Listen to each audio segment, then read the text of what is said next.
Hi, I'm Benjamin Adebayo and this is Ben's English Lab. In today's class, we're going to look at emphatic stress. Emphatic stress is a very simple to understand concept and I find it really interesting. By the way, this is not because it's easy to understand, but because this concept avails learners and examination candidates the opportunity to rake in more marks on their exam situations. Now, as simple as this concept is, you would accept that maybe 1 to 2 questions will be asked in exam situations. But fortunately for students taking examinations, whether it's the NECO exams, whether it's white, whether it's GC or JAB exams, you have at least 5 questions being asked on this concept on a regular basis. Okay, interesting, isn't it? So this is why you need to give your audience, if you're a candidate aspiring to take exams, maybe the NECO, the JAM, the GCE, you need to pay attention to this class. Okay. But before we dive right into the topic, what are the objectives you must have at the back of your mind as we get started with the class? There are 4 objectives to achieve in this class. The first is, we will set out to understand the meaning of emphatic stress. And number 2, we'll understand another name for emphatic stress. And the third objective for this class is that we'll be looking at 4 rules guiding the application of this concept under exam situation. And finally, we'll be applying these rules in taking exercises at the end of this video. And that said, let's dive right into the tutorial. Now, what is emphatic stress? As the word suggests, emphatic from the word emphasis. Emphatic stress is the emphasis that is placed on a word or on words in a sentence. And this usually is for the sake of achieving certain contextual meanings or certain linguistic effects, right? Now, another name for emphatic stress is contrastive stress. Now, it's important we understand that this concept is also called contrastive stress. And why is it important to understand the other name for this concept? It's very important because there are certain authors who often prefer to stick with contrastive stress, while there are those who prefer to go with emphatic stress. Okay, so whether it's emphatic stress or contrastive stress, it's still the same thing we're talking about. And please take note that this concept is often seen under the test of words in an exam situation. Okay, so now what are the rules guiding their application of emphatic stress? As I've pointed out earlier, there are 4 rules guiding the application of this concept. But before we consider the rules, let me paint a picture of how questions under this concept often take on the exam situation.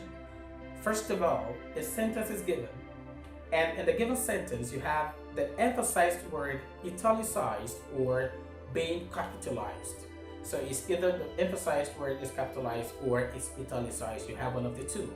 But usually on the exam situation, this word, the emphasized word, is usually capitalized, okay?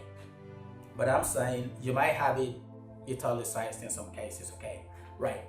Now, under the given sentence, you have about 4 to 5 options from which you have to pick the right option that has a contrasted word. So you have about 4 to 5 options under this given sentence, right? And out of these 5 options, you have just one as the correct option. That usually is the format questions on emphatic stress take. Okay, that said, let's go back to the rules. Now, rule number 1. Rule number 1 states that when you have a sentence given that way with the emphasized word, to determine the correct option, you have to eliminate, you have to cancel out, you have to strike out, okay, the options that contain the exact word that is emphasized in the given sentence. What this first rule is trying to say is that the correct answer or the correct option is the option that does not contain the emphasized word in the given sentence. In addition, that same option, the correct option now, the right option now, will contain every other word from the given sentence, but it won't have the emphasized word. So any option that contains the exact word, the exact words, the words from the given sentence, but does not contain the emphasized word is the right answer, is the right option. Now, let's look at this example. She works at the hospital. She works at the hospital. Works is emphasized. Works is emphasized. Now look at option A. Option A says, who works at the hospital? Option B says, where does she work?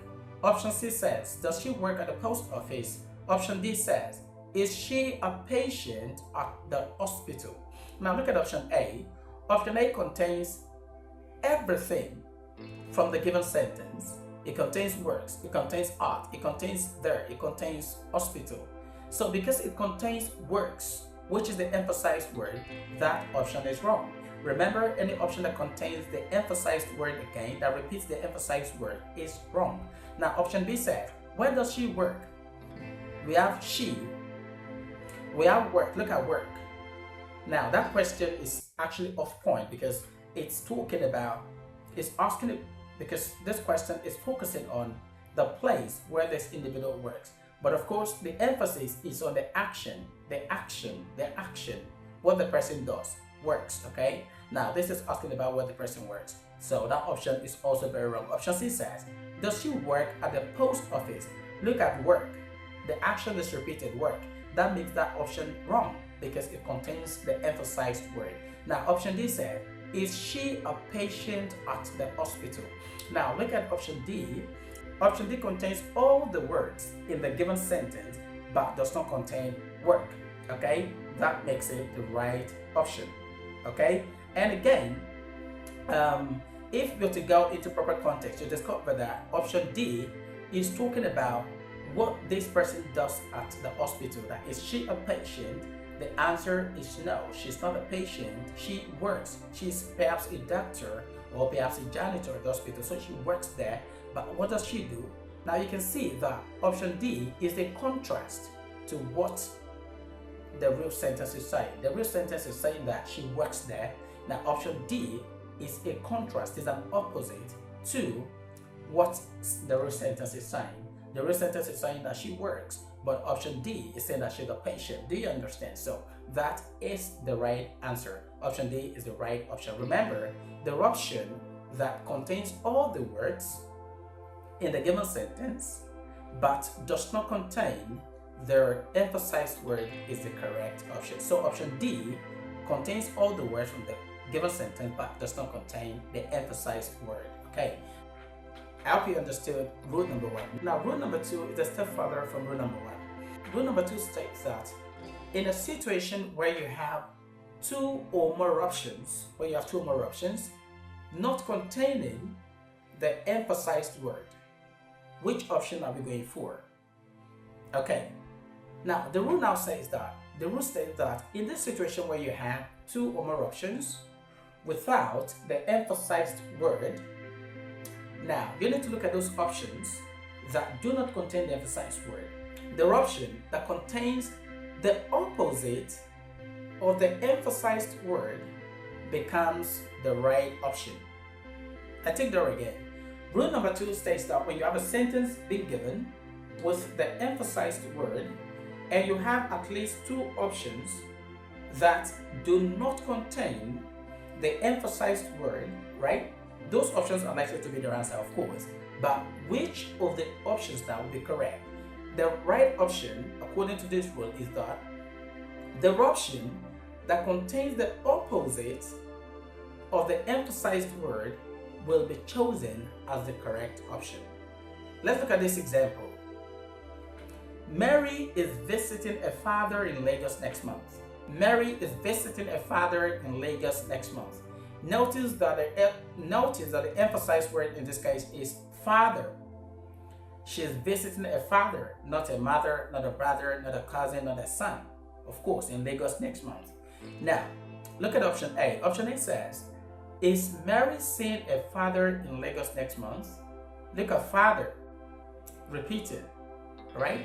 Father is the emphasized word. Now you have father being repeated in this option. Is that correct? Now, any option that contains the emphasized word is wrong. So option A is wrong. B, is Mary visiting a son in Lagos next month? Look at son. Son has replaced father, isn't it? Okay, and that's supposed to be the right answer, you think? But let's watch and see. C, option C, is Mary visiting a mother in Lagos next month? Look at option B and C. Option B as son. Option C as mother. You see that? Now let's go to option D. Who is visiting a father in Lagos next month? Father is repeated in that option, and that makes it wrong. So option D is wrong because it contains the emphasized word. Option A is wrong because it contains the emphasized word, right? So we're left between two options, option B and C. Now, son has been used to replace father. Mother has been used to replace father in option C. Now, which of these do we choose? The right option, according to the rule, is the option that has the opposite of the emphasized word. What's the emphasized word according to the real sentence? Father. So between son and mother, which is the opposite of father, the right answer is mother. So that's why option C is the correct answer. Remember, the rule says that when there are two or more options that contain the emphasized word, okay, the option that contains the word opposite in meaning to the emphasized word should be chosen as the correct answer. Are they clear? Okay. Rule number 3 is a pickup from rule number 2. Right. And the rule states that when we have two or more options that contain words that are opposite to the emphasized word. I take that right again. When we have two or more options that contain words that are opposite to the emphasized word, okay, the right answer, the right option is the option that has another word changed. What this really is trying to say is that in a situation where you have two or more options containing the opposite of the emphasized word, as in the case of rule number 2, which option are we going for? So that it is likely that you have two options or more containing the opposite of the emphasized word according to rule number 2. In that case, which are we going for? Remember, the rule number 2 says that when you have two or more options not containing the emphasized word, it is the option that contains the opposite of the emphasized word that is the correct option.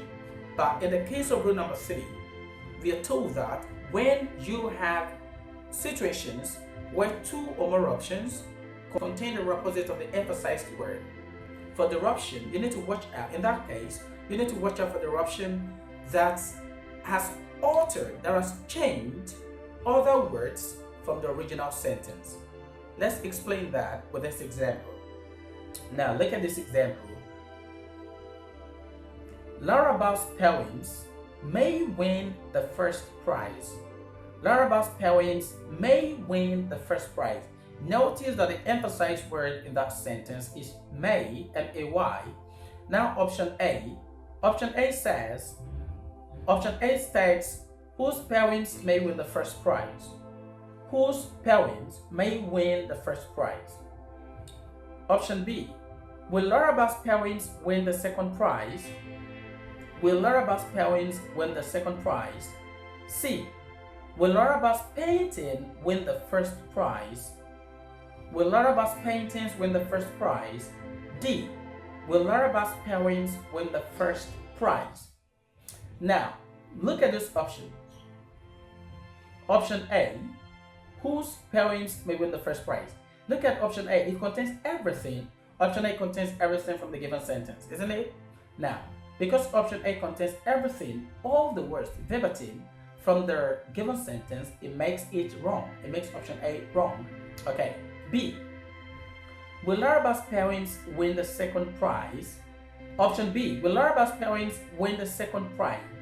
In option B, will has been used to replace may. Now, will is the opposite of the emphasized word. So, option B contains will, which is the opposite of the emphasized word. Will that be the right answer? Let's find out. Now, will Laura Bow's poems win the second prize? Now, notice also that in option B, second prize has replaced first prize in the original sentence. So option B is an option that has altered the words in the given sentence. Now let's go to option C. Will Laura Bow's paintings win the first prize? Look at will is the opposite of may, okay? Now look at paintings. Paintings has been altered. paintings have been altered from the original sentence, okay? Now look at option D. Will Laraba's poems win the first prize? Will Laraba's poems win the first prize? Now notice the option D as will, the same way option C as will, the same way option B as will. But you need to notice something really important in option D, because option D is the correct answer anyways, it's the right answer. Now look at this. Will Laraba's poems win the first prize?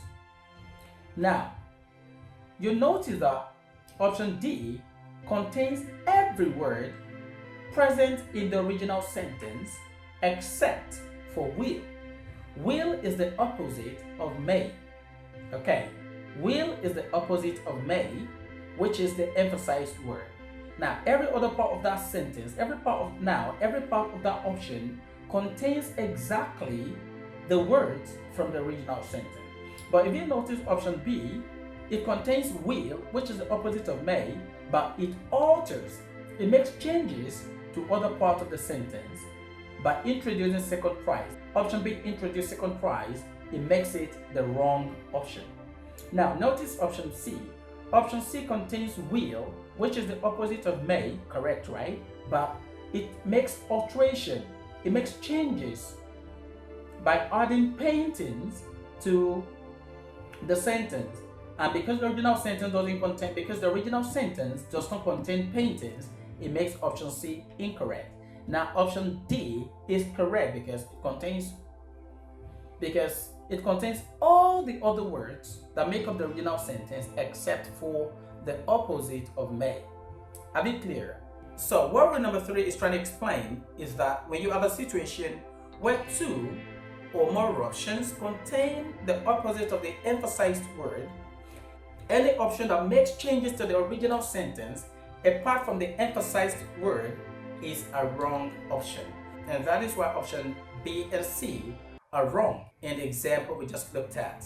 Okay, now finally, rule number 4. Now rule number 4 is very straightforward. The rule states that when you have personal pronouns being emphasized in a given sentence, the option that contains the exact personal pronoun is the right option. So what are personal pronouns? Examples of personal pronouns include I, you, we. Now it doesn't matter the case in which these personal pronouns are in, whether they're in the objective case, the subjective case, or the possessive case.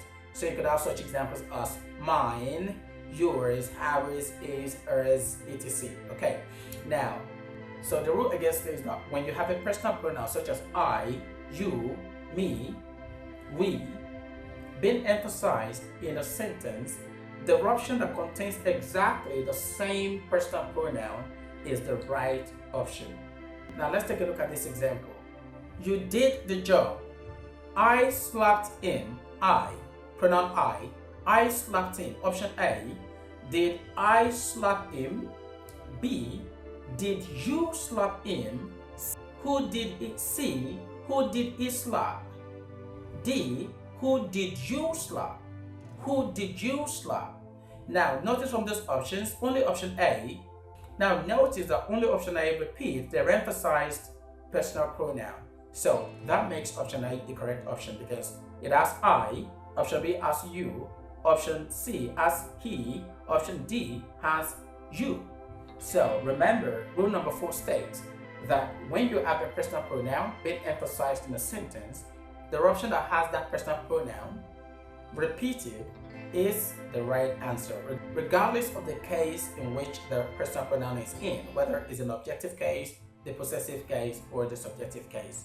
Right. Another example, you did the job. The emphasized word is you. And option A, did I do the job? B, did you do the job? C, when did I do the job? D, who did I do the job for? Notice that from the 4 options, only option B has the emphasized personal pronoun repeated, which is you. So that makes option B the correct option. Now with that, we've come to the end of today's class. Thank you for watching to the very end. But before you go, make sure that you attempt the questions that await you at the end of this video. Of course, this is the only way I can ascertain whether learning has truly taken place, whether indeed you grasp every concept I've explained in this class. I'd like to see your answers in the comment section. Perhaps you found this lesson really impactful. Please kindly subscribe to this channel if you haven't, and if you have, kindly share this class with your loved ones, because that's the only way we can make this channel grow together. God's blessings. Thank you very much. I love you all.